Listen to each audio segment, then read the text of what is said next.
All you really need to know to feel the unease that still clings to Paul Gauguin is this. When he painted one of his most famous Tahitian models, she was about 15. He was almost 50. He called her his woman. That single fact sets the tone for many of the charges that surround him. His relationships with very young girls, the wife and 5 children he left behind in Europe, the way some people still blame him for the razor Vincent van Gogh used when he mutilated his own ear. And yet, against this troubling life stands the work. Some of the most hypnotic images in modern art, painted for reasons that, in Gauguin's mind at least, were grand and even noble. Behind the lush colors and languid bodies lies a determined hunt for something primitive, something purer than the Europe he despised. There is always more in a Gauguin than first meets the eye. He was born Eugène Henri Paul Gauguin in Paris in June 1848, into a family that already contained a contradiction. His father, Clovis, was a political journalist with radical sympathies. His mother, Aline, was a dark-haired beauty with Peruvian ancestors from the aristocratic Tristan I Moscoso clan. When the revolutions of 1848 faded and conservative forces regained control in France, Clovis's journalism brought him enough trouble that the young family decided to flee. In 1849 they left for Peru. Somewhere near Tierra del Fuego on the long Atlantic voyage, Clovis died of a heart attack. Gauguin was barely a year old when he arrived in South America, fatherless, uprooted, delivered into an entirely new world. In Lima, he grew up in a house filled with echoes of power. His Peruvian relatives stood high in the old colonial hierarchy. An uncle, Pio Tristan, was the last Spanish viceroy of Peru, a small, violent reactionary with impeccable handwriting and an insatiable appetite for money. In later life, when Gauguin boasted that he was descended from the notorious Borgias, people assumed he was fantasizing. He wasn't. That poisonous aristocratic blood was real enough. The house itself, now shabby, was once the residence of the president of Peru. There, Gauguin lived with his mother and his sister Maria until he was around 7. He remembered his mother wearing the traditional Lima manto, a veil that covered everything but one eye, turning women into almost anonymous embodiments of seduction and secrecy. He watched her collect pre-Columbian ceramics, unsettling, inventive objects that European colonists dismissed as barbaric, but which Aline admired. In those pots, with their stylized forms and disregard for realistic detail, Gauguin encountered his first primitive art. Then Peru collapsed beneath him as suddenly as France had. A coup brewed against the corrupt president who was married into the family. Aline saw what was coming. She gathered up her children and fled back to France. The boy who arrived in Orléans spoke Spanish, not French. He was a foreigner in his own country, dropped into a Catholic education at a boarding school where days began at 5 with a bell. Then prayers, lessons, more prayers, more lessons, more prayers again. For 3 years he endured this regime, supposedly training to become a priest, while a different calling smoldered. At some point in this confined, pious atmosphere, he decided what he wanted from life. He would run away to sea. From 17 to 23 he lived the life of a sailor, circling the globe in the French merchant navy, and then the navy proper.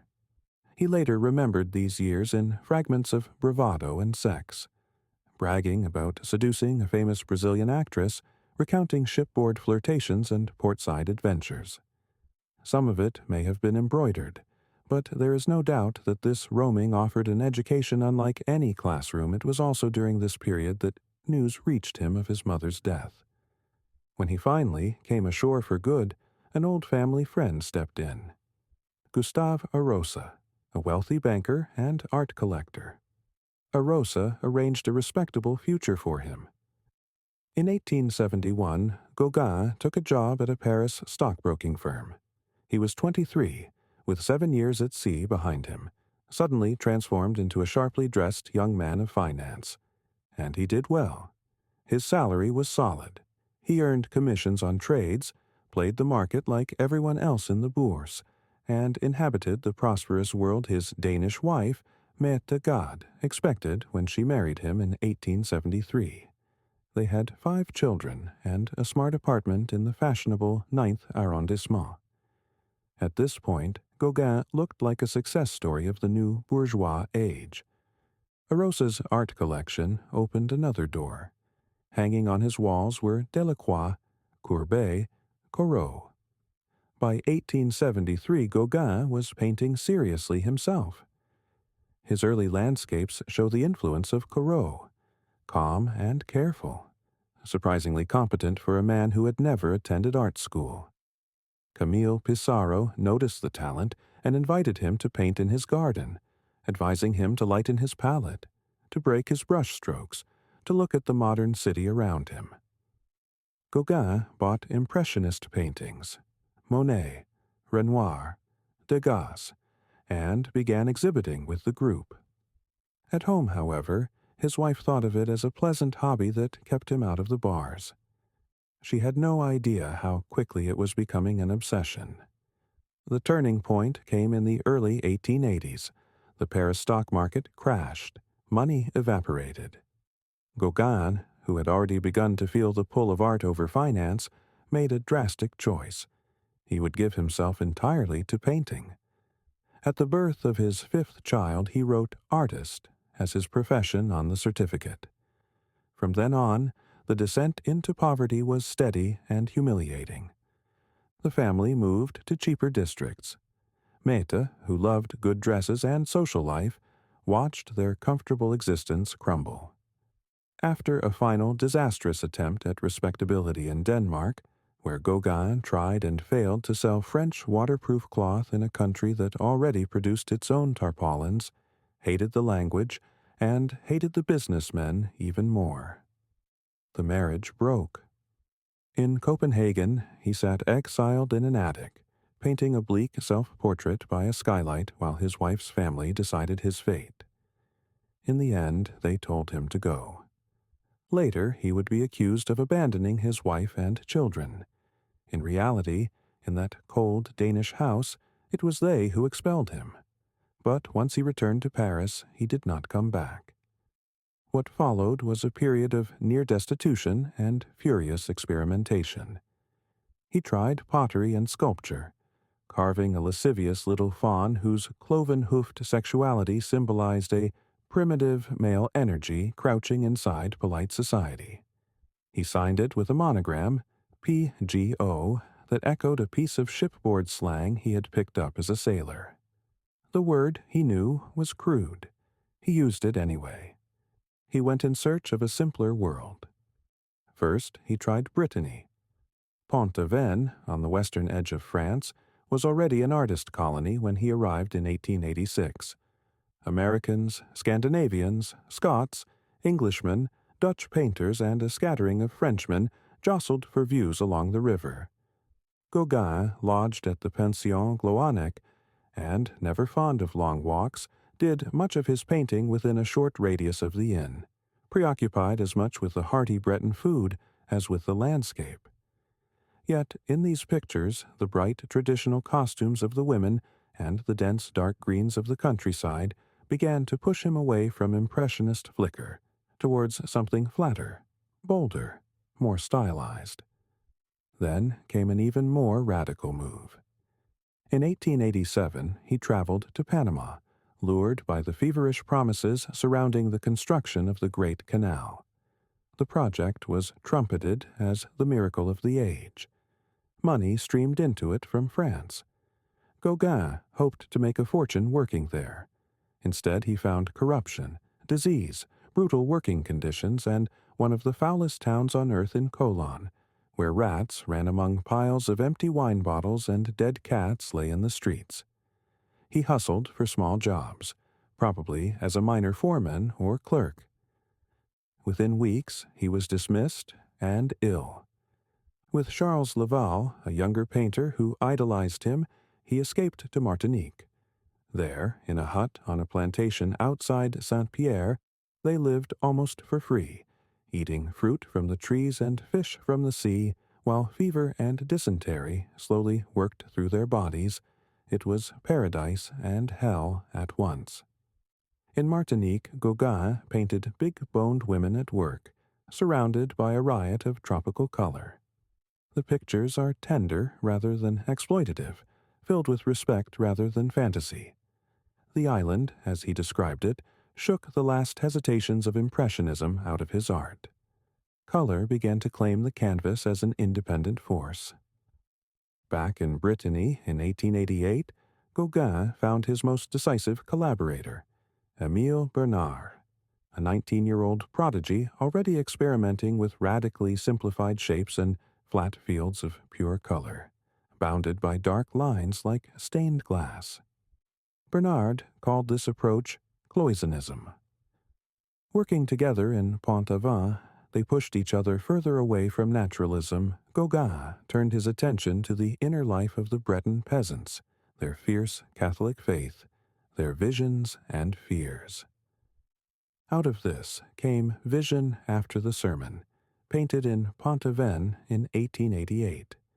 A group of women, their eyes closed, leave church after hearing the story of Jacob wrestling with the angel. In their minds, they see the struggle played out on a field of hard crimson that takes up much of the canvas. The tree branch that cuts across the scene, borrowed from Japanese prints, slices the image into a worldly and a spiritual plane. Color is no longer describing what is there. It is giving form to an idea. In the same period he produced the Yellow Christ, setting a carved Breton crucifix in a landscape of blazing yellows and greens, and Green Christ, in which a humble roadside Calvary becomes a symbol of the simple, stubborn piety of the countryside. The religious subjects are traditional. The treatment is not. Form and color serve the concept, not optical truth. Symbolist writers who insisted that art should express inner visions rather than external reality quickly recognized a leader in him. The summer of 1888 also brought another kind of crisis.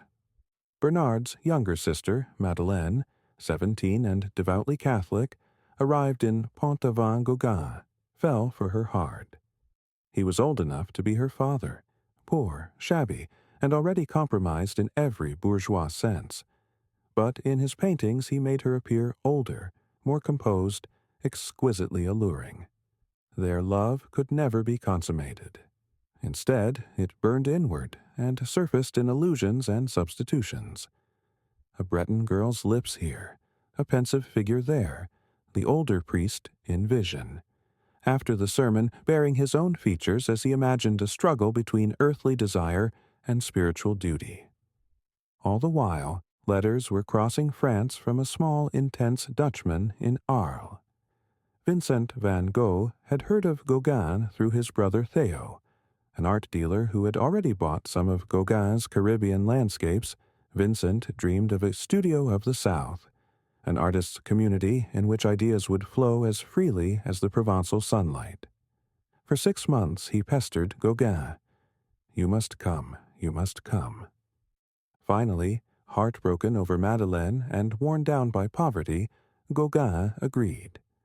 In October 1888, he arrived at dawn in Arles, where Vincent met him on the platform. The little yellow house that Van Gogh had rented looked cheerful enough in paintings, but in reality it was cramped, filthy, and far too small for 2 volatile egos. Gauguin took charge of the cooking and the finances, sorting their coins into boxes, rent, tobacco, and, at the top of the hierarchy, trips to the brothel that Van Gogh euphemistically called hygienic practices. They worked at a ferocious pace, pushing each other in color and composition. Van Gogh painted the night café and his swirling olive groves. Gauguin produced a tense portrait of Vincent painting sunflowers, the Dutchman's body boxed in by blocks of color. The atmosphere was unstable from the start. Wine flowed, tempers flared. Outside it rained for weeks, trapping them together. On the night before Christmas Eve, the situation exploded. After an argument in a bar, Van Gogh threw a glass of absinthe at Gauguin, then later followed him into the square with a razor in his hand. Gauguin turned, stared him down. Vincent fled. By morning, the police had cordoned off the yellow house. In a fit of psychotic misery, Van Gogh had cut off the part of his own ear, wrapped it in paper, and delivered it to a prostitute named Rachel at the brothel, who screamed when she opened the grotesque gift. Gauguin left Arles soon afterwards. Van Gogh, in his view, had crossed a line into madness he could not live beside. Back in Paris and Brittany, Gauguin slid into what has all the hallmarks of a midlife crisis. He began a sequence of affairs. One young seamstress, Juliette, seems to have fallen pregnant by him. In a carved relief in wood, a woman with a wedding ring wrestles in erotic struggle while a small, finger-sucking male figure intrudes in the corner, as if he were carving the turmoil of his own desires into the material. The piece bears a bitter title, "Be lovers and you will be happy." The scene says otherwise. His living arrangements became more theatrical. In Paris, he rented a studio in the Rue Vercingétorix and painted it almost entirely yellow, walls and glass alike, creating a stage set for himself and his art. His new mistress, Anna the Javanese, a tiny, sharp-tongued young woman of mixed Asian ancestry who kept a pet monkey and stuck her tongue out at people in the street, moved in with him. Downstairs lived the sculptor Ida and her daughter Judith. The girl, 13 and shy, developed an intense crush on Gauguin, later describing how he fondled her with the slow, appraising touch of a sculptor working clay. Her mother even allowed him to begin a nude portrait. Halfway through she changed her mind, and Gauguin simply transformed the picture into an image of Anna instead, giving it a Tahitian title that translated into a disturbingly explicit meditation on virginity one canvas, 2 models, overlapping roles. The summer ended in violence. Gauguin traveled with Anna and a group of friends to the Breton town of Concarneau. On the quay, local boys taunted Anna and threw stones. When one of Gauguin's companions pulled the ringleader's ear, the boy's father charged out of a tavern and a brawl erupted. Gauguin, who fancied himself a boxer, felled the man with a punch, but more locals piled in. Someone kicked Gauguin hard in the shin with a wooden clog. His ankle shattered. As he lay on the ground, they kept on kicking. The legal consequences for his attackers were negligible. For Gauguin, the damage was permanent. His leg never properly healed, and chronic pain would stalk the rest of his life. Anna left Paris soon afterwards, taking furniture, but leaving the paintings. Gauguin, battered in body and reputation, looked once again for escape. Tahiti had been haunting his imagination for years. Travel accounts and colonial exhibitions had painted it as an Eden, where fruit practically dropped into your hand, and life unfolded in a haze of sensual ease. Émile Bernard handed him a pamphlet that described the island as a French paradise.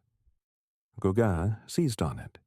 He persuaded the Ministry of Colonies to reduce his fare in return for vague promises that he would send back a picture.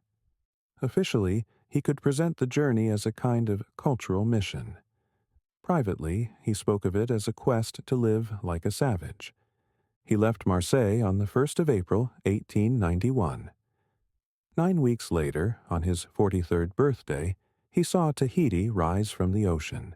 He had dressed for the occasion in a brown velvet suit, purple shoes, and a cowboy hat acquired from Buffalo Bill's Wild West show.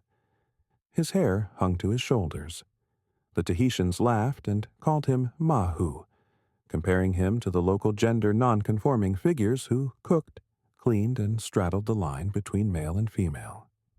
The reality of Papeete disappointed him. The royal palace had given way to colonial offices and a garish steam-driven carousel. Rusting roofs and rows of plank houses testified to the reach of French administration electricity, and European games like tennis had arrived. The primitive world he hoped to find had been eroded by missionaries and colonial rules. It was further from the capital, in the countryside, that he found landscapes closer to his fantasies. He settled for a time in a village, took a young Tahitian girl as his wife, the teenager Teha Amana, and painted her again and again.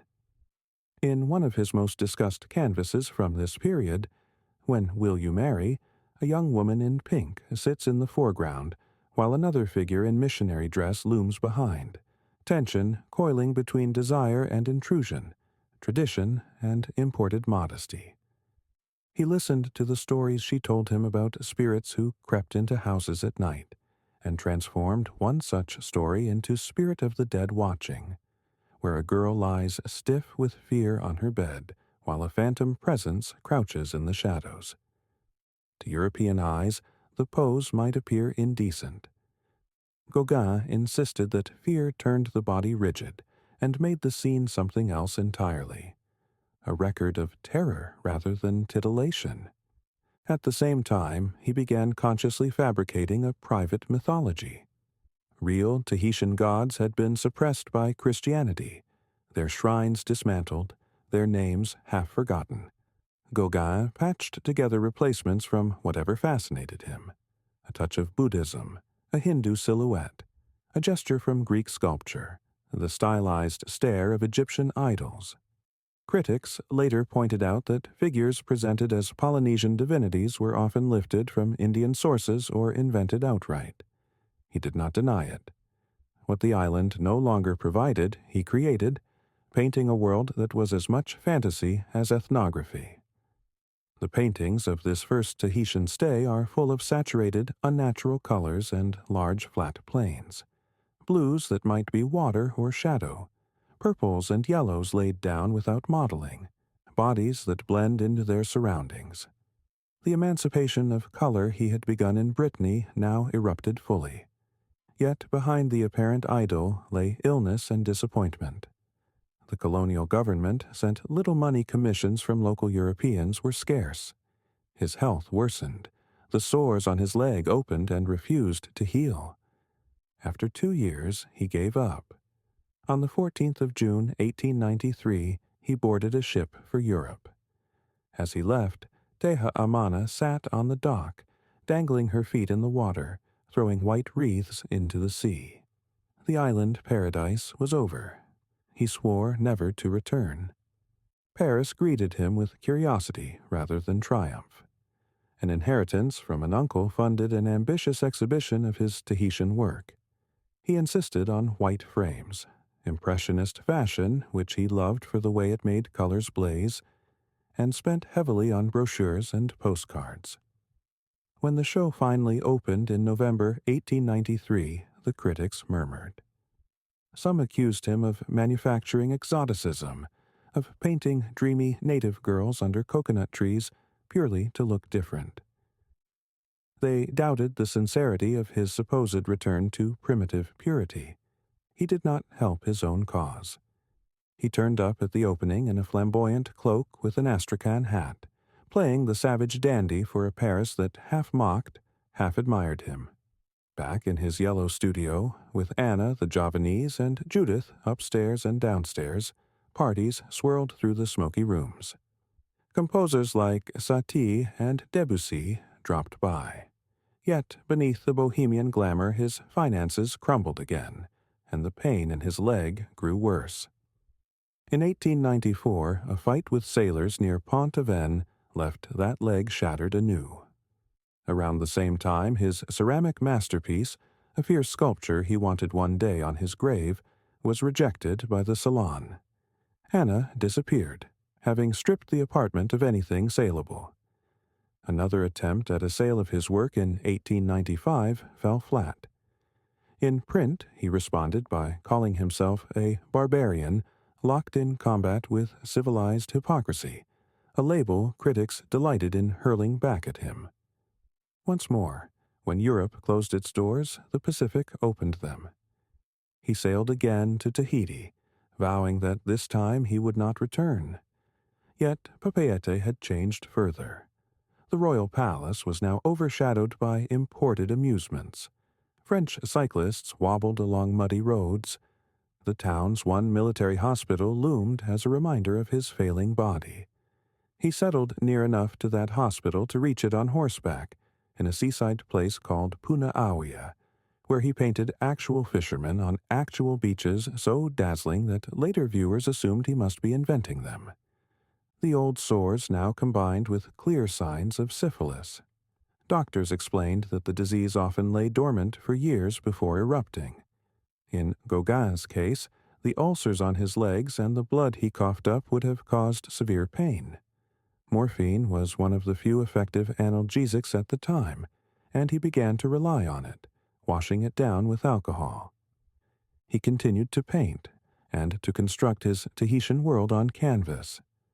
In works like Day of the God, which purports to show a traditional ceremony around a carved idol, the central figure is in fact adapted from Indian imagery rather than Polynesian art.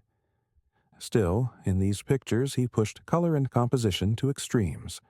Shadows patched into improbable blues, bodies flattened into patterns, landscapes reduced to almost abstract bands. The culmination of this drive came in 1897 when, despairing over his health, the death of one of his daughters in Europe, and the failure of his finances, he attempted to take his own life with arsenic. Before making the attempt, he poured his energy into a single vast canvas nearly 4 meters wide. Where do we come from? What are we? Where are we going? He conceived it as a testament, reading from right to left. As he instructed viewers to do, the painting presents 3 stages of life: childhood, adulthood, old age, framed by enigmatic gods and symbols that he had been refining in smaller works. He survived the poisoning. The painting remained as a record of a man trying to wrestle meaning from the chaos of his own existence. Disillusion with Tahiti deepened. The society he had hoped would be free of European structures turned out to have its own hierarchies of rich and poor, powerful and powerless, all further distorted by colonial rule and missionary zeal. The ancient Polynesian religions that fascinated him had been largely crushed. Much of what he painted was, as one later observer put it, compensation, a dream of the paradise he had failed to find. His final flight took him even farther, to the Marquesas Islands, some of the most remote inhabited places on Earth. Hiva Oa, where he landed, lay ringed by steep green mountains and haunted by rumors of cannibalism and warrior ancestors. If anywhere could still feel untouched, surely it was here.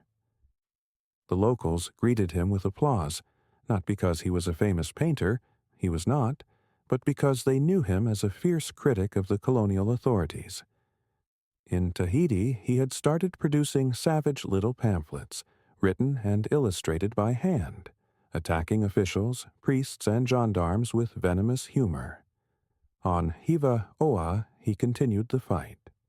The Catholic mission, initially charmed by his sudden appearances at Mass, sold him a plot of land near the sea. Once the deal was done, he stopped attending and carved the bishop as a horned devil. The bishop, unsurprisingly, took offense.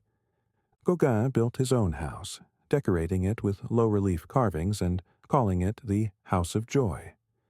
There he drank, took morphine, and hosted raucous Sunday meals at which local girls were encouraged to dance and undress for an audience of colonial journalists and hangers-on. His legs were rotting. His good qualities, as one commentator noted sourly, seemed to be leaking away with the pus. What remained was his courage, his stubborn refusal to stop working or to stop goading those in power. He never managed to penetrate the jungle in the island's interior to see the largest ancient stone figures. His body simply could not carry him there. But the idea of those brooding tiki statues, half lost in vegetation, thrilled him nonetheless, and he echoed their forms in smaller carvings, on coconuts, in wood, in his own features. In his last years he painted less frequently but still powerfully, mixing sharp cynicism with lingering mysticism. He fought legal battles on behalf of local islanders against colonial abuses. His style fused the strands he had collected over a lifetime. Christian motifs, Breton folk carvings, Japanese compositions, imagined Polynesian myths, the flat fields of color he had used to shock Paris in the 1880s. On the 8th of May, 1903, he died in Hiva Oa, in pain and confusion after taking a strong dose of morphine.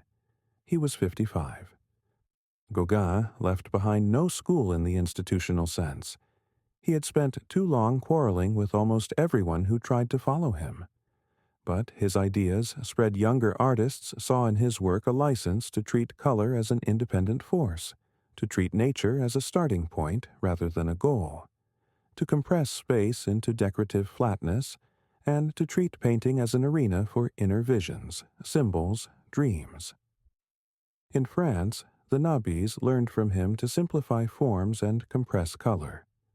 Henri Matisse and André Derain pushed his liberation of color even further, earning the nickname Les Fauves, the wild beasts, for their violent oranges, greens, and pinks.